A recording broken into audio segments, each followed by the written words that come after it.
네, 안녕하세요. 경자입니다. 지난 6월부터 코스피가 워낙 빠르게 내려왔다 보니까 요즘에 투자하면서 고통을 받고 계시는 분들이 많은 것 같습니다. 사실 저도 반도체 ETF들은 많이 물려 있다 보니까 물을 조금씩 타면서 평단가를 천천히 내려가고 있는데 아직까지 평단가까지는 한참 남아 있더라고요.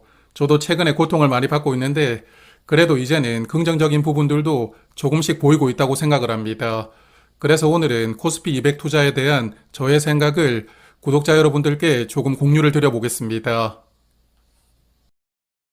자, 그래서 어제까지 기준으로 먼저 코스피 상황부터 살펴보면 작년부터 코스피는 계속 상승세를 이어갔지만 특히 올해 2분기에 너무 빠르게 올라왔거든요. 그러다 보니까 내려오는 속도도 아주 빨랐습니다. 그래서 6월에 고점을 찍고 나서 거의 2달 연속으로 코스피가 계속 빠지기만 하다 보니까 어느덧 고점 대비 30% 넘게 내려왔더라고요. 그래서 조정을 받고 있는데 아주 거칠게 받고 있는 흐름입니다. 그래서 코스피는 여기서 더 빠질 가능성도 있겠지만 최근까지 보여주었던 이런 큰 하락은 어느 정도 일단락이 되었다고 생각을 하니까요. 현재로서는 추가적으로 크게 조정을 받을 가능성이 그렇게 높지 않다고 보고 있습니다. 그리고 바다 건너 미국에서도 반도체 기업들은 최근까지 조정을 받았거든요. 필라델피아 반도체 지수를 보면 올해 2분기에 크게 상승을 했다가 6월 중순부터 조정을 받았습니다. 그래서 거의 한 달 반 동안 조정을 받았고 이제는 슬슬 바닥을 다져가는 흐름이 나오고 있는 것 같더라고요. 그래서 미국도 반도체 종목들의 시세가 완전히 회복되었다 이렇게 보기는 조금 어렵겠지만 그래도 바닥을 다져가는 흐름이라고 생각을 하니까요. 이런 부분도 코스피가 바닥을 다지는 데는 도움을 주리라고 예상합니다.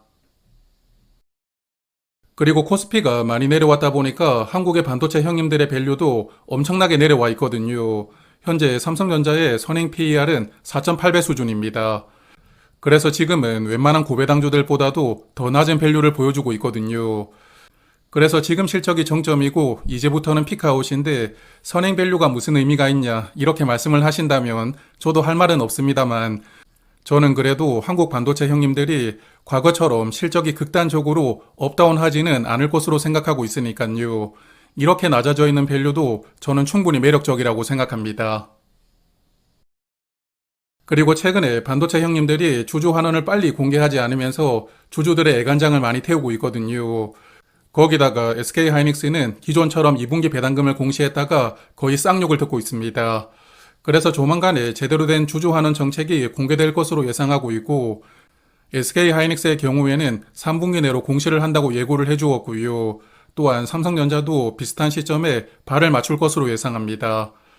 그래서 아마도 주주 환원 중의 일부가 자사주 매입과 소각이 될 텐데 자사주를 매입하는 게 주가를 올리는 것은 어렵지만 그래도 주가가 어느 정도 내려가는 것을 막아주는 역할은 담당을 할 수가 있으니까요.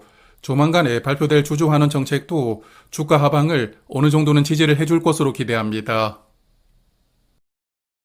자, 그래서 코스피가 빠르게 내려왔지만 그렇다고 빠르게 반등하는 것도 조금 어렵다고 보고 있거든요.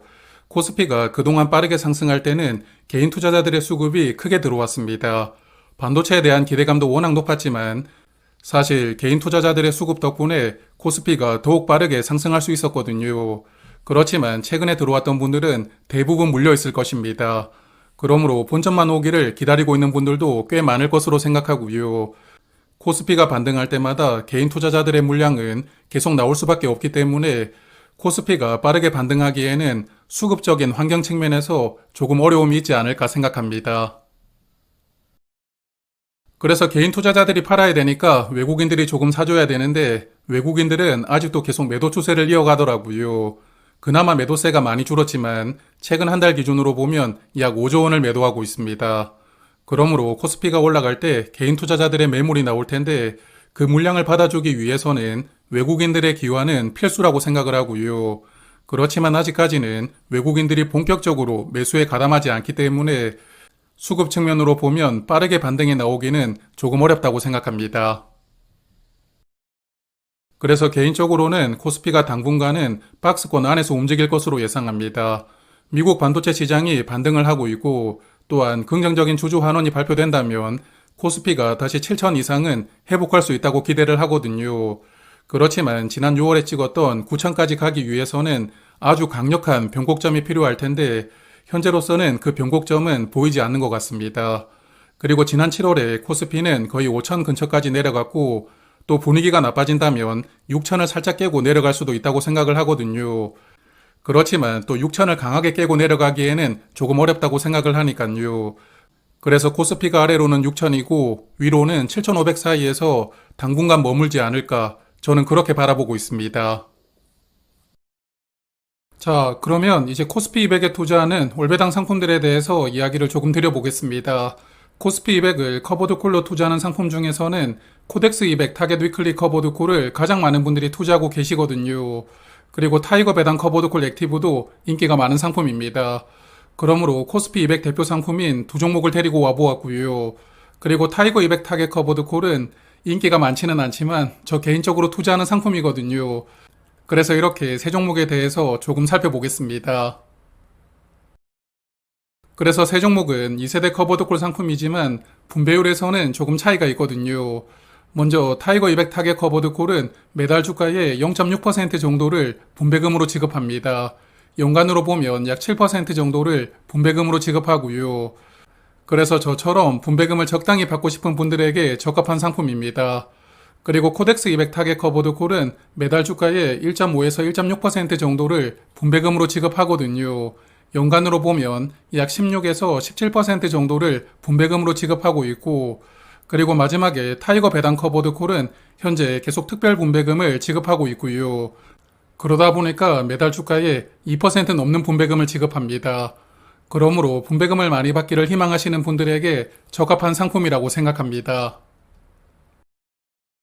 자, 그러면 최근 수익률은 어땠는지 한번 살펴보았는데요. 오리지널 상품인 코덱스 200과 함께 최근 3개월과 6개월을 기준으로 수익률을 살펴보았습니다. 그래서 먼저 최근 3개월 동안은 코스피가 크게 조정을 받고 있다 보니까 오리지널 상품인 코덱스 200도 3개월 전과 비교를 해보면 주가가 약 22,000원 정도 하락했더라고요. 그래서 분배금까지 합산했을 때는 마이너스 18% 정도로 수익률을 보여주고 있었습니다. 그래서 최근에는 조금 씁쓸한 성적을 보여주고 있었습니다. 그리고 이번에는 커버드콜 상품들도 함께 살펴보았거든요. 특징적인 게 오리지널 상품보다 아주 약간은 수익률이 좋았습니다. 그러므로 2세대 커버드콜이라고 하더라도 하락장에서는 오리지널보다 약간 방어를 더 해준다는 생각이 들었고요. 그리고 커버드콜 중에서는 타이거 배당 커버드콜 액티브가 마이너스 16.5%로 가장 적게 하락하고 있었고, 나머지 두 상품은 약 18% 정도 하락하고 있었습니다. 그리고 이번에는 6개월로 한번 살펴보았는데 코스피가 최근에 많이 하락했지만 그래도 올해 2월과 비교했을 때는 아직도 꽤 좋은 수익률을 보여주고 있더라고요. 그래서 최근 6개월 기준으로 보면 코덱스 200은 약 26%의 수익률을 기록하고 있었습니다.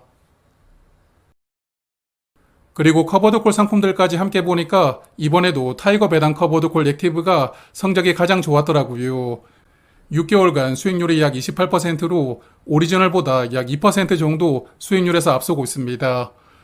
그래서 타이거 배당 커버드콜은 커버드콜임에도 불구하고 아주 성과가 탁월했다고 생각합니다.